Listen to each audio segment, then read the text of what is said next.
ഒന്ന് കാണണോ? പാവം. ഇത് ബദാമിൻ്റെ തൈയാണ്. ഇത് കണ്ടോ? പാവം. 8 വാഴ നട്ടതാണ്. ഇത് വലുതായതായിരുന്നു. കാറ്റത്തൊടിഞ്ഞിട്ട് അവിടുന്ന് മുറിച്ചതാണ്. ഞാനോർത്ത് തളിർത്ത് വരുമെന്ന്. തളിർത്ത് വന്നു. പക്ഷെ അതിന് കായ്ക്കേണ്ട പ്രായമായ കൊണ്ടായിരിക്കും. അണ്ണാറക്കണ്ണനും തന്നാലായത്. അങ്ങനല്ലേ?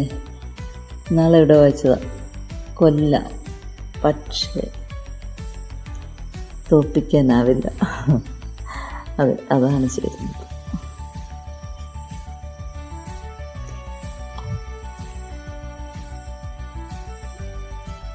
ഇടയ്ക്കിടയ്ക്ക് മഴ പെയ്യുന്നതുകൊണ്ട് നല്ല കാടാണ്.